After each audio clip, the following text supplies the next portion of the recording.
Olá Pedro, bom dia. Olá, viva. O Pedro lançou-se, e não haja dúvida que ir até Singapura, ou pelo menos ir até o Oriente, numa postura de viagem completamente à aventura, e estamos a falar de boleia pega um autocarro, mas principalmente estamos a falar por terra, e numa aventura de entrar no carro de quem não se conhece, logo aí merece que se desvende, e aqui com o Pedro perguntar-lhe como é que foi essa aventura. Pedro, isto surgiu como? Sei que gostas de viajar, sei que foi assim uma daquelas intenções de descobrir o mundo, mas isto de ir de boleia e muitas vezes em determinados países tem os seus riscos. Tudo começou como, Pedro? Eu tal como muitos de nós, sempre gostei de viajar, desde que meus pais aos 13 anos me mandaram para Londres pela primeira vez. E pronto, fui viajando entre a Europa, ir aqui, ir ali, tudo assim, tudo muito controlado, muito planeadinho. E até que uma vez, em 2009, na altura estava a trabalhar em Inglaterra, era psicólogo lá, e tinha 2 semanas de férias para tirar. Fui a Goa, estava entre Goa e Singapura, que não tem nada a ver, mas eram os voos mais baratos que eu encontrei. E estando em Goa, depois fui um bocado fora de Goa, um lugarejo chamado Hampi, e dei por mim rodeado por 20 viajantes, em que a pessoa que estava a viajar durante menos tempo era eu, 2 semanas no total, e a seguir mim era alguém que estava a viajar 5 meses. Isto para mim foi tipo um grande baque, porque acima de tudo olhei para as pessoas à minha volta e percebi-me que era perfeitamente possível fazer algo que eu até então apenas achava que era nos filmes ou nos livros, porque em Portugal, apesar de talvez estar a mudar um bocado, nós não temos muito essa cultura de viagem de longo termo. Uma viagem de longo termo para nós é tipo 3 semanas. E então, nunca sequer me tinha passado pela cabeça. E então decidi ir por terra de Goa a Singapura. E depois comecei a pensar, fixe, era mesmo atravessar o continente euroasiático todo. Então voltei à Inglaterra, despedi-me e depois parti. O facto de teres ido à boleia, logo aí quase que se diria que o tempo passa a ser um pouco mais ilimitado, porque pode-se conseguir ou pode não conseguir-se. Como é que foi? Nós não temos tempo para todos os troços, mas de qualquer forma houve situações. Onde é que foi mais fácil apanhar boleia? Olha, eu dos 50 mil quilómetros que fiz por terra, 20 mil deles foram à boleia. É mais uma coisa que também não é muito presente na nossa cultura, a onda da boleia, mas um rapaz aconselhou-me e eu decidi experimentar, até porque eu estava a viagens de baixo custo.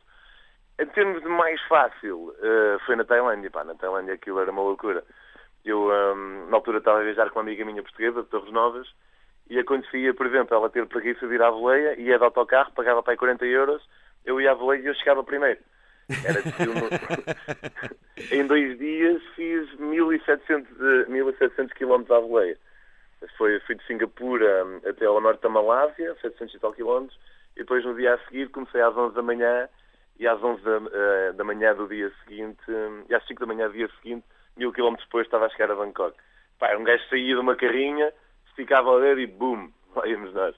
E muitas vezes o pessoal, além de ser simpático e sentou-nos à boleia, comprava refeições, davam-nos colares, pulseiras, tudo para agradar ali o estrangeiro, que é algo que eu acho que o ser humano tem dentro de si. Sejam portugueses ou tailandeses, há sempre ali um esforço extra para agradar o viajante longínquo.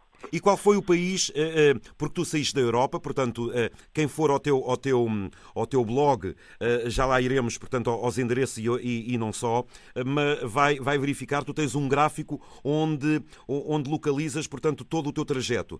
Qual foi o país que mais te assustou? Qual foi aquele que tu tiveste alguns receios ou até algumas peripécias, Pedro?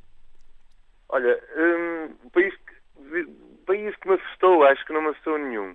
O país que me assustava antes de lá chegar, que me deixou um bocado mais na retranca, foi o Paquistão, porque há muito, como saberás, há muito que nós ouvimos do Paquistão, que não é necessariamente verídico, ou que é verídico, mas é empolado de uma maneira ridícula.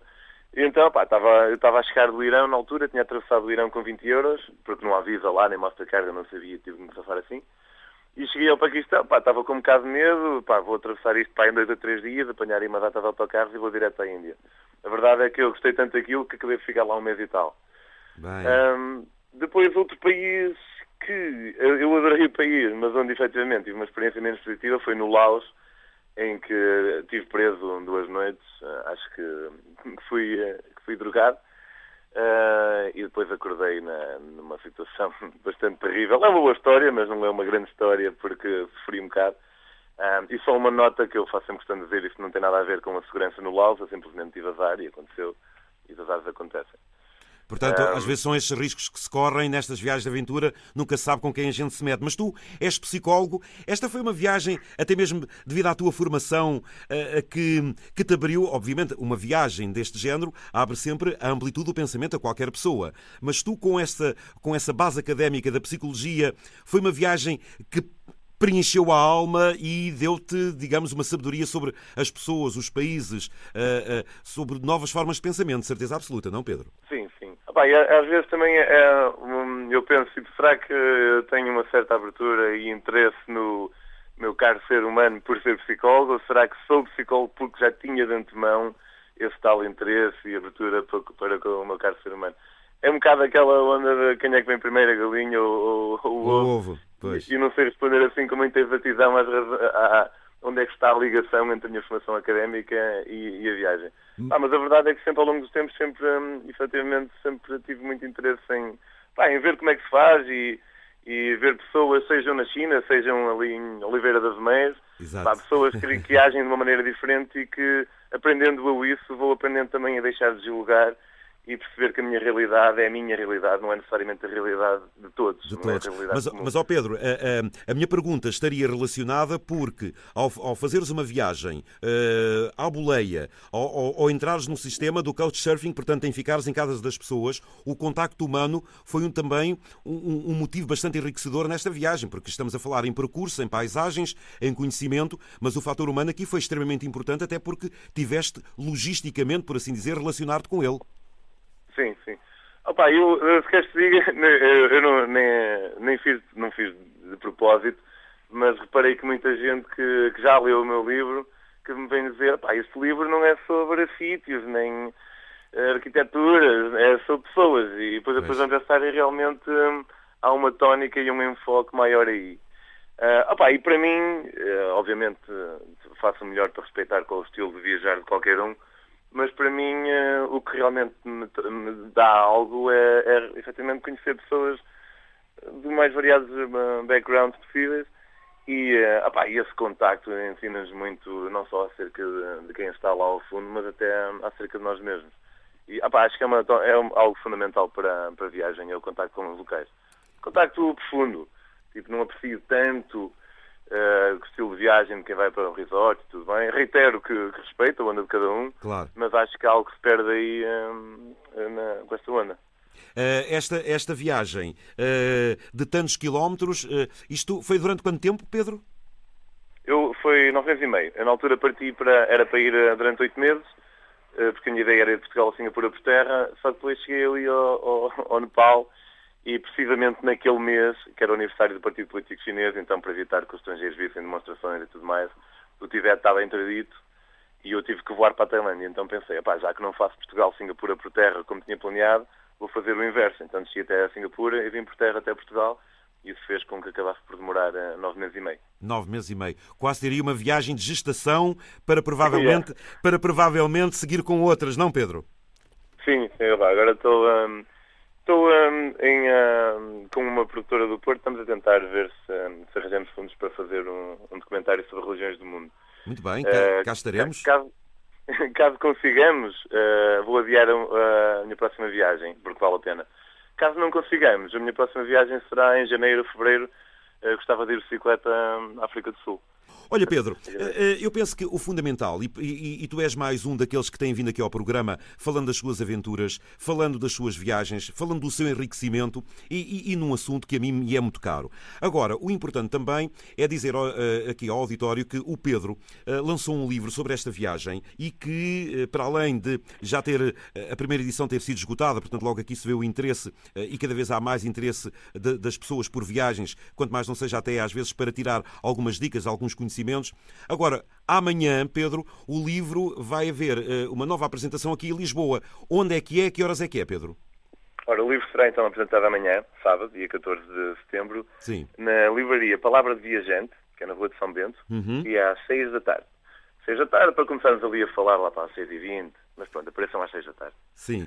E este livro chama-se Daqui ali de Portugal a Singapura por Terra. Há pouco já disseste que as pessoas às vezes poderiam estar à espera de uma coisa diferente do livro, mas sem dúvida nenhuma que o livro representa aquilo que foi a tua viagem e representa fundamentalmente as sensibilidades que tu foste tomando ao longo da tua viagem. É por aí que, digamos, é a tónica forte deste livro, mas não se pode desvendar porque tem que haver também a curiosidade das pessoas para poderem adquiri-lo. Mas fundamentalmente estamos a falar de um livro de sensibilidades, não é, Pedro? Sim, pá, é um livro que, como eu estava a dizer há pouco, é um livro que aborda... Eu considero-me um gajo bastante humano e gosto muito de criar amigos espontaneamente e acho que isso vai sendo mais ou menos presente no livro. E é um livro, como disse, sobre pessoas, sobre... Pá, desde eu fiz couchsurfing, para quem não sabe, é uma rede social através da qual podemos ficar em casa de pessoas. Exatamente. Que conhecemos na net. Fiz couchsurfing mais de 100 noites, por acaso até sou o couchsurfer mais antigo português. Volei os 20 mil quilómetros de voleia, também me permitiu-me conhecer certas realidades locais que de outra forma me seriam impossíveis.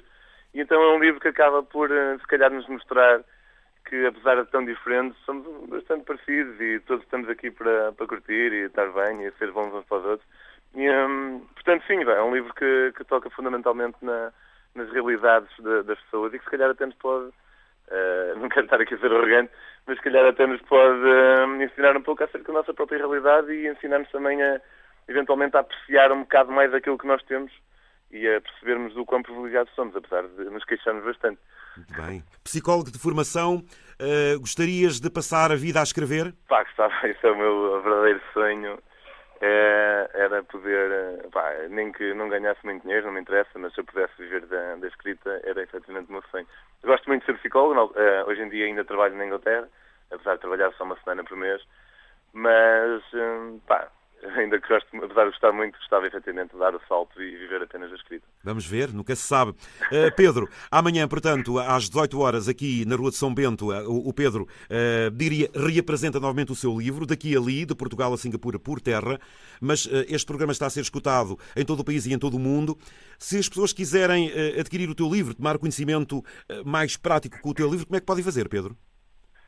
Quem quiser adquirir o livro e não podendo estar na apresentação, pode adquiri-lo em www.daquiali.com, seja em Freixo de Espada à Cinta, seja na Nova Zelândia, o livro chega lá. E o Nova Zelândia, por acaso, até é um exemplo real, porque já enviei para lá o livro. Portanto, força aí, pode demorar mais um bocadinho, mas acedam, cliquem e bota. Portanto, www.daquiali.com. Pedro, olha, eu desejo-te as maiores felicidades, proponho e, como digo, numa próxima viagem tua, podermos acompanhar-te com alguma regularidade para ires contando, se o quiseres, e dares as verdadeiras imagens sonoras. Para já desejo-te as maiores felicidades para este livro. Como disse, amanhã apresentação às 18 horas na Rua de São Bento aqui em Lisboa. E vamos ficar então à espera de novas realidades, quem sabe de novos livros, mas principalmente também de grandes viagens. Um abraço, Pedro. Felicidades, hein? Ok. Foi um prazer. Adeus, bom dia. Muito obrigado.